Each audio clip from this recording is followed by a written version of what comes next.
இதுவும் கடந்து போகும். நான் உங்கள் கேவீஸ்வரி. அனைவருக்கும் வணக்கம். இப்போ நீங்கள் பார்த்த இந்த காட்சி என்பது கன்னியாகுமரி மாவட்டம் நாகர்கோவிலில் நடந்த ஒரு கஸ்டோடியல் டெத்து. அப்படிதான் அவங்க குடும்பத்தார் குற்றச்சாட்டை முன் வச்சிருக்கிறாங்க.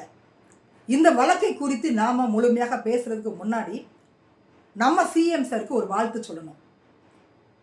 அதாவது நம்ம வீட்டு பிள்ளை, நம்ம அண்ணன், நம்ம சித்தப்பா, நம்ம பெரியப்பா, நம்ம ரியல் தாய் மாமன் ஜோசப் விஜய் அவங்க தமிழகத்தில் முதல்வராக பொறுப்பேற்ற 62 நாட்களில் நடந்த முதல் கஸ்டோடியல் டெத்து இது.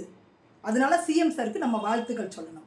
வாழ்த்துக்கள் சிஎம் சார். ஏன்னா இங்கே இருக்கக்கூடிய 35லேருந்து 38 துறைகளுக்கும் ஒவ்வொரு அமைச்சர்கள் இருக்கிறாங்க. ஆனால் இந்த காவல்துறை மரணம், இந்த சிறைக்குள்ளே நடந்த மரணம், இந்த துறையை யார் கையில் வச்சுட்டு இருக்காங்கன்னு கேட்டிங்கன்னா முதலமைச்சர் தான் கையில் வச்சுட்டு இருக்கிறாங்க. காவல்துறை மட்டுமல்ல, இன்னும் பல்வேறு துறைகளை முதலமைச்சர் அவங்க கையில் வச்சுட்டு இருக்கிறாங்க. அப்போ இங்கே நடக்கக்கூடிய காவல்துறை சார்ந்து, சிறைத்துறை சார்ந்து நடக்கக்கூடிய குற்றங்களுக்கு யார் பொறுப்பேற்க வேண்டும் என்றால் முதலமைச்சர் தான் பொறுப்பேற்கணும். சிஎம் சார் தான் பதில் சொல்லணும். வாயத்திறங்க சிஎம் சார் அப்படின்னு நாம் பொதுத்தளத்தில் ஒரு கோரிக்கை முன் வச்சா, வாயத்திறந்து சிஎம் சார் பேசுகிறத நம்மளால் காது கொடுத்து கேட்க முடியல. என்ன டேஷுக்கு அப்படின்னு எதிர்கட்சி தலைவரை கிழிக்கிறாங்க பொதுத்தளத்தில் நம்ம சிஎம் சார். அதனால் இந்த கஸ்டோடியல் டெத்துக்கு எப்படி முதலமைச்சர் பதில் சொல்ல மாட்டாங்க?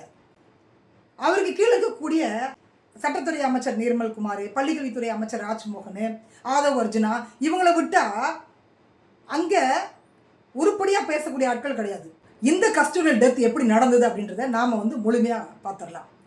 அதாவதுங்க, கன்னியாகுமரி மாவட்டம் நாகர்கோவில் வழுக்கம்பாறை ஈத்தங்காடு அப்படின்ற ஒரு பகுதியை சார்ந்த 33 வயதான சபரிவர்மன். அவரும் இயற்கையாகவே ஒரு மாற்றுத்திறனாளி. அவருக்கு திருமணமாகி ஒரு குழந்தை இருக்குது. அந்த பகுதியில் ஒரு சின்ன மளிகை கடை நடத்திட்டு வராரு. அப்போ ஜூலை 9ஆம் தேதி வியாழக்கிழமை காலையில் 11 மணிக்கு சபரிவர்மன் இவரை தேடி காவல்துறையினர் வராங்க. உங்கள் கடையில் குட்கா மாதிரியான தடை செய்யப்பட்ட பொருட்களை, போதைப் பொருட்களை நீங்கள் விற்கிறீங்க. ஸோ எங்களுக்கு தகவல் வந்திருக்கு, அதனால் உங்களை விசாரிக்கணும் அப்படின்னு இவரை கூட்டிகிட்டு போகிறாங்க. கூட்டிகிட்டு போய் விசாரிச்சுட்டு இவருக்கு ஃபைன் போட்டு இவரை அனுப்பிட்டாங்க. அதற்கு பிறகு சாயங்காலம் அதே காவல்துறை அதிகாரிகள் ஃபோனை நீங்கள் மறந்து வச்சுட்டு வந்துட்டீங்க, வாங்க சில ப்ராசஸ்லாம் இருக்குது, விளக்கம் முடிக்கணும் அப்படின்னு இவங்களை மறுபடியும் கூட்டிகிட்டு போகிறாங்க. கூட்டிகிட்டு போயிட்டு 10 நிமிஷத்தில் இவங்களை ரிமாண்ட் பண்ணிடுறாங்க. அதாவதுங்க, ஒருத்தரை ரிமாண்ட் பண்ணணும் அப்படின்னா குறைந்தபட்சம் 3லேருந்து 4 மணி நேரம் ஆகும். ஏன்னா அந்த ரிமாண்ட் பண்ணுற ப்ராசஸ், அந்த எஃப்ஐஆர் போடுற ப்ராசஸ், சிஸ்டம் ஒர்க் ஆனாலும் கூட 3லேருந்து 4 மணி நேரம் ஆகும். ஆனால் இவரை கூட்டிகிட்டு போயிட்டு 10 நிமிஷத்துலலாம் ரிமாண்ட் போட்டு நம்ம நாகர்கோவில் மாவட்ட சிறையில் அடைச்சிடுறாங்க. வெள்ளிக்கிழமை காலையில் இவங்க ஒய்ஃபு மனு போட்டு, காவல்துறையில் மனு போட்டு சிறையில் போயிட்டு அவரை பார்க்குறாங்க. சபரிவர்மனை பார்க்குறாங்க. நல்லா பேசுகிறாரு, உடம்புல எந்த ஒரு காயமும் இல்லை, நான் பெயில் போட்டுக்கங்க, பெயில் கிடச்சிட்டு நீங்கள் வெளியில் வந்துடுவீங்கன்னு சொல்லியிருக்கிறாங்க. அவரும் சரின்னு சொல்லியிருக்கிறாரு. அதற்கு பிறகு சனி ஞாயிறு 2 நாள் நமக்கு நல்லா தெரியுங்க, சனி ஞாயிறில் பெயில் கிடைக்காது. திங்கட்கிழமை காலையில் காவல்துறை அதிகாரிகள் சபரிவர்மனுடைய மனைவிக்கு ஃபோன் பண்ணி, உங்கள் வீட்டுக்காருக்கு உடம்பு சரியில்லை, நாங்கள் ஜிஹெச்க்கு கூட்டிகிட்டு போகிறோம், ஆச்சாரி பள்ளம் ஜிஹெச்க்கு கூட்டிகிட்டு போகிறோம், நீங்கள் உங்கள் வீட்டில் இருக்கக்கூடிய பெரியவங்களை கூட்டுவாங்க, ஆம்பளை ஆட்களை கூட்டுவாங்கன்னு சொல்கிறாங்க.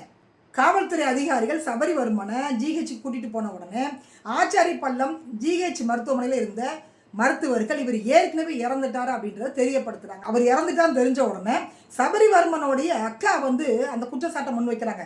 என் தம்பி நல்லா இருந்தால், என் தம்பிக்கு எந்த ஒரு நோயுமே இல்லை, இவங்க அடித்து கொலை பண்ணிட்டாங்க, யார் காவல்துறையினர் அடித்து கொலை பண்ணிட்டாங்க அப்படின்னு அந்த குற்றச்சாட்டை அவங்க முன் வைக்கிறாங்க. அதுக்கு பிறகு தான் இந்த குடும்பம் அவரோட உடம்பை நாங்கள் வாங்க மாட்டோம் அப்படின்ற அங்கே போராட்டத்தை கம்யூனிஸ்ட் கட்சி தலைமையில் முன்னெடுக்கிறாங்க. அதுதான் நம்ம அந்த வீடியோ காட்சிகளில் பார்த்துட்டு இருக்கிறோம். அதாவதுங்க, இந்த மரணத்தை முன்னிட்டு பொதுமக்களுடைய பார்வை, குடும்பத்தாரோடைய பார்வை எப்படி இருக்கும் அப்படின்னா, இது ஒரு கஸ்டோடியல் டெத்து. இது காவல்துறையினர் அந்த பையனை அடித்து கொலை பண்ணிட்டாங்க.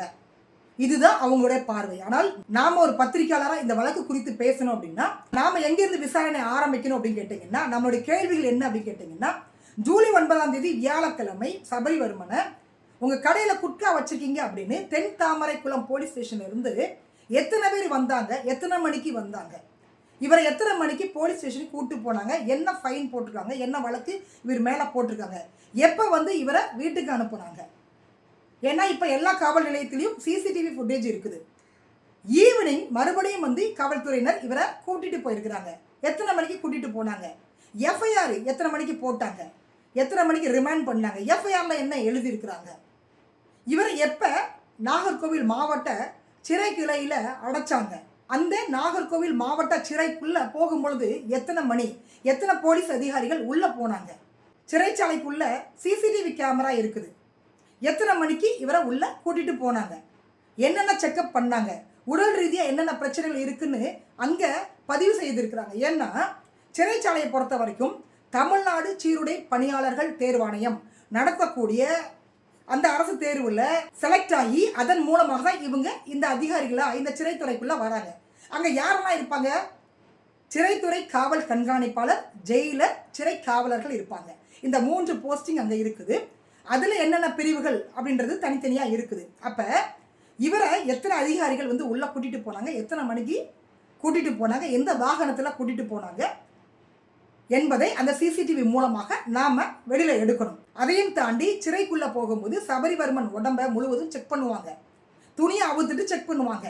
அப்போ என்னென்ன காயங்கள் அவருடைய உடம்புல இருந்தது, என்ன அடையாளங்கள் இருந்தது, கூட்டிகிட்டு போகும்போது எத்தனை மணி, எந்த சிறையில் அவரை அடைச்சாங்க, இவரை எத்தனாவது நம்பர் சிறையில் அடைச்சாங்க, எந்த பிளாக்ல அடைச்சாங்க, தனி சிறையில் அடைச்சாங்களா, இல்லை காமனாக அங்கே இருக்கக்கூடிய விசாரணை கைதிகளோட இவரை வச்சுருந்தாங்களா, அப்படின்னா என்னென்ன வழக்குகளில் அந்த கைதிகள் அங்கே இருந்தாங்க, எத்தனை பேர் அங்கே இருந்தாங்க.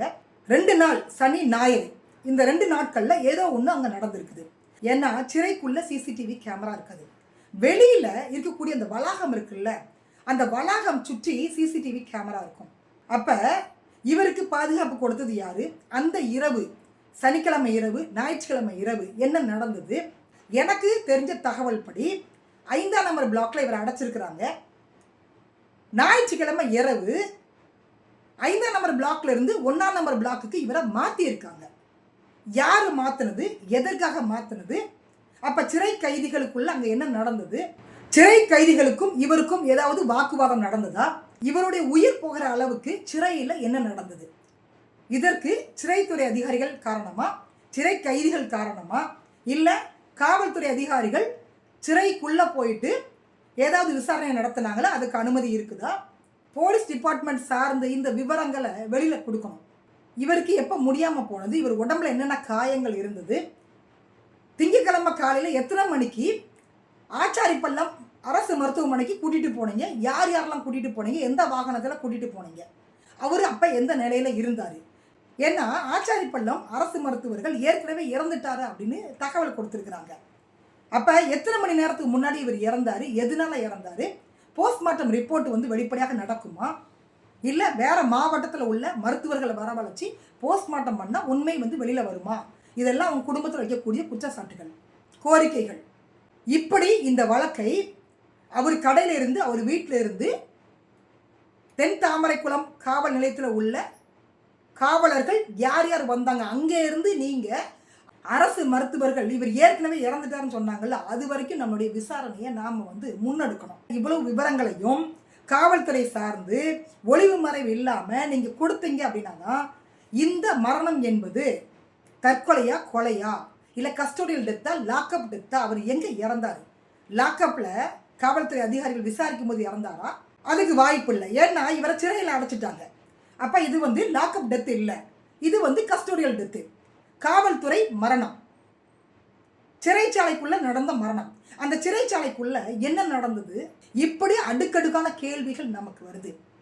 இதுக்கெல்லாம் யார் பதில் சொல்லணும் அப்படின்னா நம்ம போலீஸ் டிபார்ட்மெண்ட் தான் பதில் சொல்லணும், சிறைத்துறை அதிகாரிகள் தான் பதில் சொல்லணும். இந்த மரணம் என்பது காவல் நிலையத்தை தாண்டி சிறைக்குள்ள நடந்திருக்குது அப்படின்னா நாகர்கோவில் மாவட்ட கிளை சிறைக்கு பக்கத்தில் இருக்கக்கூடிய காவல் நிலையத்தில் புகார் கொடுக்கப்பட்டதா, எந்தெந்த அதிகாரிகள் மீது புகார் கொடுக்கப்பட்டது, இதையும் வந்து விசாரிக்கணும். இப்படி விசாரணைக்காக ஜூலை 9ஆம் தேதி போனவரை ஜூலை 13ஆம் தேதி அவர் இறந்துட்டாரு அப்படின்னு காவல்துறை சொல்கிறாங்க அப்படின்னா கண்டிப்பாக வந்து இது தற்கொலையாக இருக்க வாய்ப்பில்லை அப்படின்னு அவங்க குடும்பத்தார் வந்து குற்றச்சாட்டை முன்வைக்கிறாங்க. எதனால இந்த மரணம் நடந்தது, நீங்கள் என்னென்ன விசாரணைகளை முன்னெடுத்திருக்கீங்க அப்படின்றத காவல்துறை சார்ந்தும் வந்து அந்த விளக்கத்தை கொடுக்கணும். நம்மளுடைய சிஎம் சாரும் அந்த விளக்கத்தை கொடுக்கணும். ஏன்னு கேட்டிங்கன்னா இந்த காவல்துறை மரணங்கள் என்பது பல வருடங்களாக நடந்துட்டு இருக்குது. காவல் நிலையமும் சிறைச்சாலையும் வந்து ஒரு மர்ம தேசமாக உள்ளது.